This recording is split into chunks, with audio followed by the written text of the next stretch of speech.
Welcome to the Living Artist Podcast. I'm your host, Preston M. Smith.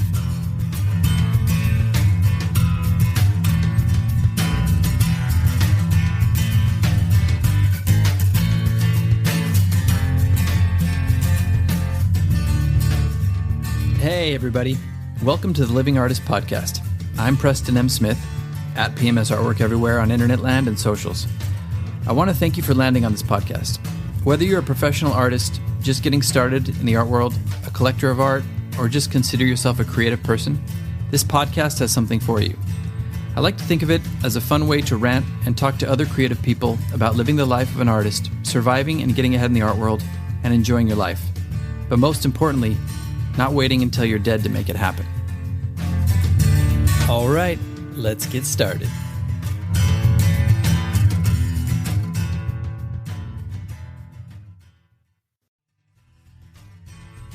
If you haven't heard about Anchor, it's the easiest way to make a podcast. Let me explain. It's free. There's also creation tools that allow you to record and edit your podcast right from your phone or computer.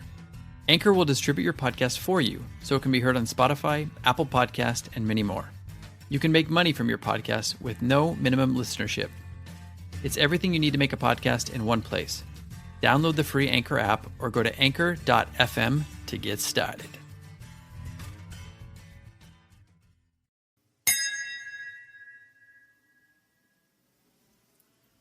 Welcome back to the podcast.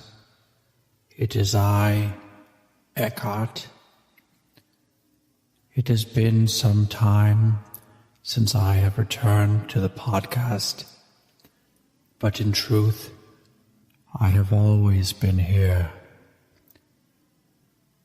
Today, I trust that none of you are getting too involved with mind structures or mind things, and you are truly embedded in a state of presence, the only place where true thought can come in, the only way to access any of this is through silence and a surrender to the present moment, the only moment that there is. And through that presence, you may say, you have the chance of having one true original thought.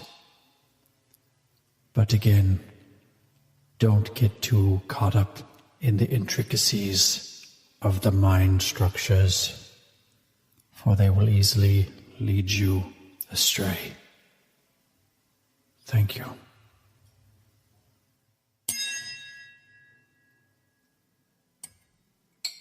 Shit. Thank you, Eckhart. And in the absence of a real cool bell that he has, I had to bang something against a glass and do a little makeshift moment there. But hey, it all worked. And, you know, it's one of those things where you always got to bring it back to Eckhart. He always makes me feel calm. He always makes me feel present and in tune with the moment and in tune with my actual thoughts, and quiets all the noise, all the noise of the city, all the stress of the city, all the stress of the art world, all the stress of people online and social media, and those thoughts that kind of come in and start to take over your mindset. So that's going to lead us into what we're going to talk about today, which I think is deceivingly powerful, and that is, don't believe everything that you think. A variation on don't believe everything that you read. You get a parking violation and a maggot on your sleeve, so shave your face with some mace in the dark, take out all your food stamps and burn them on the trailer park. Yo, cut it. Okay, so anybody who knows what that is, I'm sure you might know. People of my generation will know right away. But anyway, we're going to talk about, don't believe everything that you think. And maybe take a moment to reflect on this, because it really is powerful what that means when you really get down to it, because we all have these mind structures. We all have these thoughts that we come up with and buffers that we come up with in our mind and rationalizations that we come up with in our mind that shape us and can sometimes get in our way. They can sometimes be the biggest barrier to us pushing ahead and getting, over that hump into a level of success or growth or whatever it is you want to have, consciousness, you name it. And we're going to get into that a little bit right now. So what do I mean by having like a belief system or a mind structure that is holding you back? Well, we all develop these over time. We're all conditioned over time. Some of these are conditioned by our parents even, or something you carry on from your ancestors that you believe to be a truth. And sometimes these are not as true as you think they are, especially when you step back and you get objective about it. So I think it's really important sometimes if you're struggling or if you're really kind of hitting your head up against a wall or you've hit a ceiling where you can't go any further, to step back and kind of question your beliefs a little bit. Question certain core beliefs that you have that might be holding you back. For example, this is one we already talked about with the law of attraction, with money. A lot of people have these money hangups that are conditioned by society or conditioned by parents or conditioned by movies or music or whatever your own experience. Maybe you've been poor your whole life and you started to associate money with people being assholes. Like you work in a restaurant and somebody comes in who's wealthy and they leave a bad taste in your mouth. You're like, well, all wealthy people are assholes.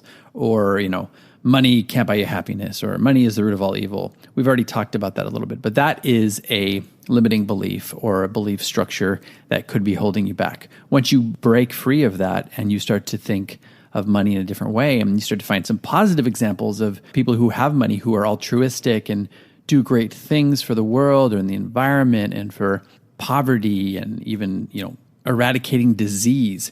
Once you start to see that and have examples of that, you can go, oh, there are some examples of people who have money who are, very conscious people and who are doing good things in the world. Or like even thinking about it a different way with yourself. Like, if I had this money, what could I do with it?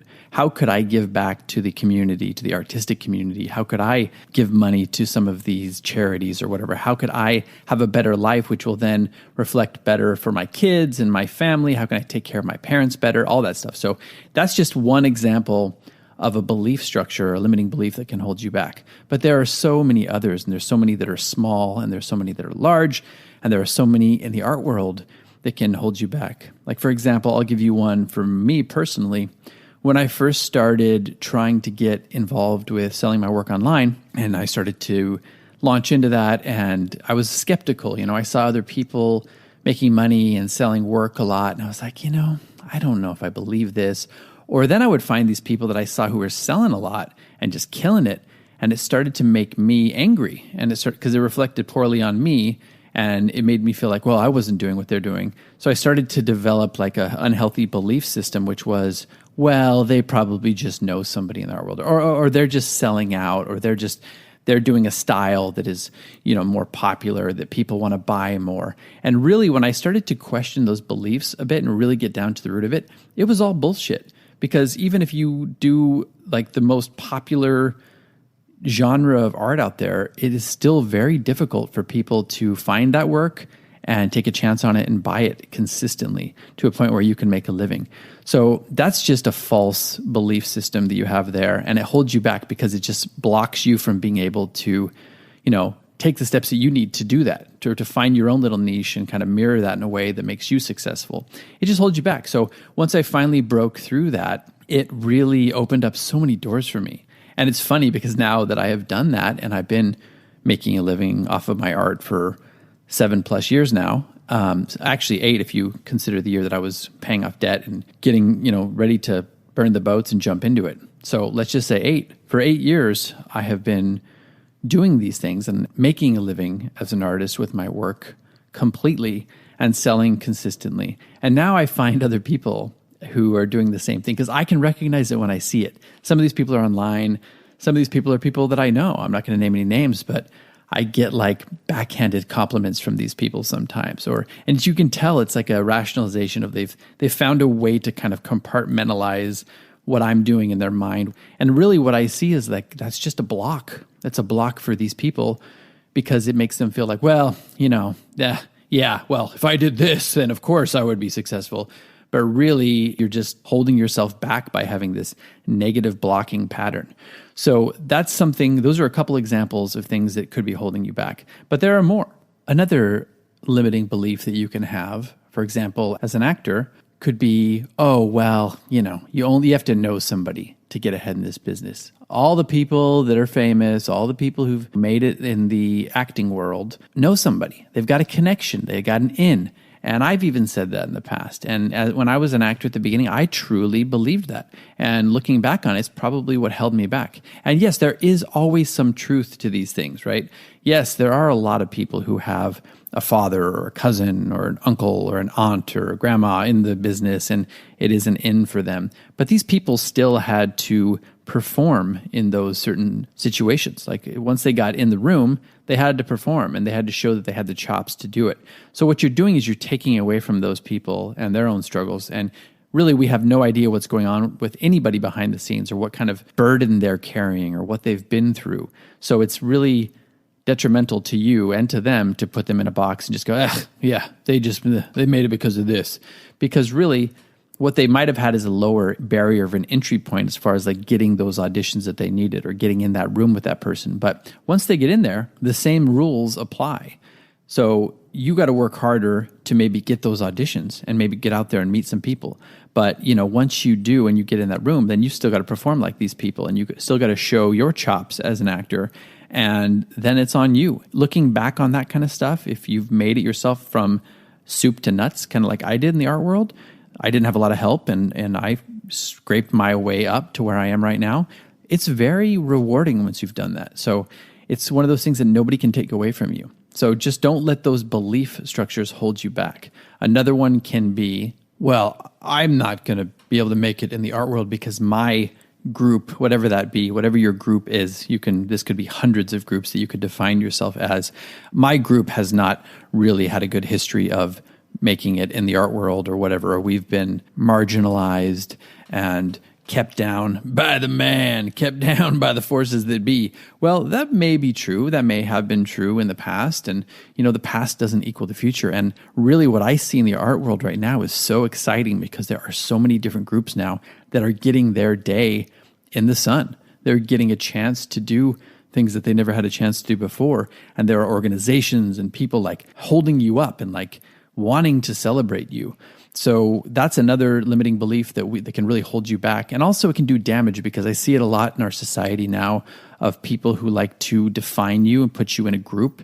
And then it's easier to kind of hate upon you because, oh, well, you're just part of this group. And when you're defined as a different group, as an other, and put in that group, it's easier to dehumanize you and therefore justify anything that's done to you. And that's what you see a lot in politics these days that's so detrimental. But again, it goes back to not really judging people because you never know what's really going on behind the scenes. You never know what burden they're carrying. You never know what's happened in their history or their trauma or whatever. So that's just a negative limiting belief on two levels really for you that can hold you back. Because what a lot of these limiting beliefs do is just go, well, fuck it, because it is this way, I'm not going to try. Because I don't paint this genre, or I'm part of this group, or because I don't have any money, or because X, Y, Z, whatever it is you want to put out there, because of these factors, I don't have a chance. And so if you're convincing yourself that you don't have a chance, well, why try, right? And even if you are trying, it might be kind of a half-assed try, or it just might be something that you're blocking yourself from an energy standpoint by stopping yourself before you've even started. So do yourself a favor. Bless me. So do yourself a favor and, cut that out, which brings us to the most limiting and detrimental beliefs and belief system that you can have as an artist that has been showered upon you by everybody in our culture. And I've said it before so many times, and that is, well, you're never going to be famous, or you're never going to make any money till you're dead, or artists aren't supposed to make money. Artists don't make any money. I've heard people say it in rooms that I've been in recently. Like, does anybody really make a living as an artist? And I was like, whoa, what am I, chopped liver? I make a living as an artist. And yes, it is possible. And it is very fulfilling. So you're doing yourself a major disservice when you're letting those kind of limiting beliefs and cultural beliefs seep into your bloodstream and kind of corrupt yourself from the inside out. Those are very detrimental. Another one along those same lines is the idea that you have to have some sort of benefactor or bankroller as an artist to be able to do your work. And that really comes from this whole idea of like, well, I just need to be able to create art all the time, and I just need all these roadblocks taken away, and I need somebody to bankroll me and take care of all this, and then somebody will swoop in and take the reins and sell my work. Well, as you've heard in the previous podcast episode, that probably isn't going to happen. And what you're doing is you're taking all the power out of your own hands and going like all this stuff that you could control, and you could put it yourself out there and potentially have a more fulfilling life, a more fulfilling artistic career, and more power to control the trajectory of your career when you take it into your own hands. So that's also a very limiting belief. And it's one that I subscribed to when I was starting out, because I was working my full-time day job, and then I'd come home and I'd create, and then I would drink, and I would be like, man, I just need somebody to bankroll me. And really looking back on that held me back for a long time, because it took my focus away from where it needed to be. And honestly, if it had happened, if I had found somebody to bankroll me and to be my benefactor, I probably would be dead right now, because it would have taken away, oh, well, I can just stay here in the studio and drink myself to death and paint. No, I had to get my shit together and figure it out, on my own terms, how I could do it, how I could take the reins and do it for myself. So, really looking back on it all, I had a whole slew of limiting beliefs that were holding me back. And then past, negative conditioning and whatever happened in my childhood that made me question my value as an artist and as a human being. A lot of us have these things on our shoulders weighing us down and making it very hard to climb out of this ditch that we're in and, see things for how they truly are. Just take a minute, get still, find the presence, and find the one true answer. So, as Eckhart would say, and, he's right. That's absolutely right. Sometimes we just have to clear all of the cobwebs and all the mud from our eyes and see things how they truly are. Have a little dose of reality. And it's the best thing for you. It might hurt in the short term, but it'll be the best thing for you in the long term.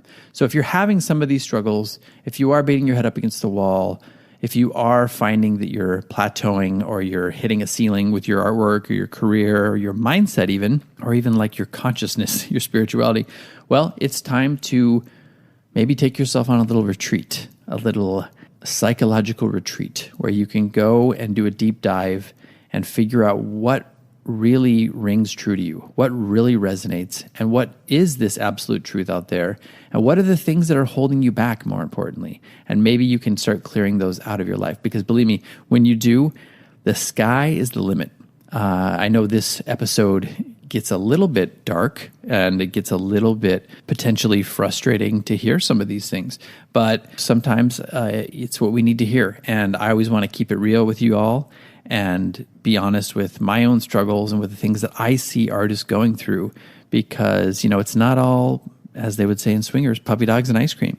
It's not all that. I know a lot of people who are really struggling and suffering out there as artists, and some of it is just seems like a continuous uphill battle. But let me tell you something.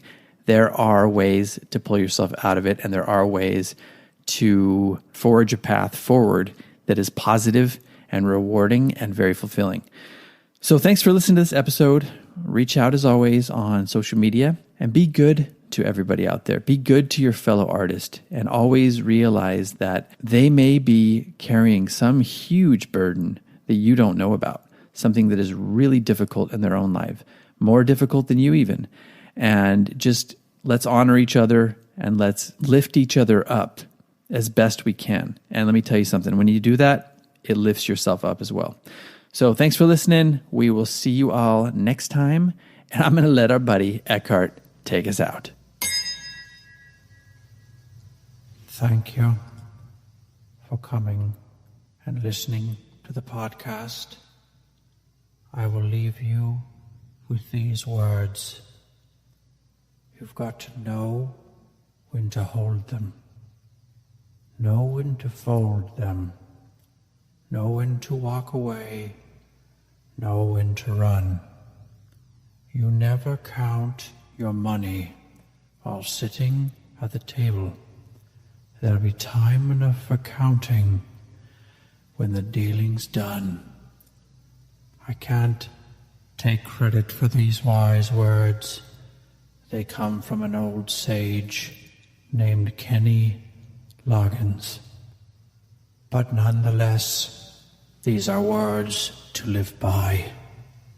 I thank you for coming and sharing your presence with me. Good night, and may the Force be with you all. This has been the Living Artist Podcast. Thank you so much for listening. I just want you to know that I appreciate you being here, and I'm grateful to be in your ears. Your art and creative life on this planet is meaningful, so thank you for sharing it with me. If you like this podcast, whatever platform you're listening to it on, please subscribe and share it with your friends. You can also leave me a positive review to show your support. This helps me to reach more people with the algorithmic magic and keep the show going strong. If you want to see more of what I do and check out the art that I create, you can visit my website at www.pmsartwork.com or follow me on social media everywhere at PMS Artwork. That's it for now. See you back here next time.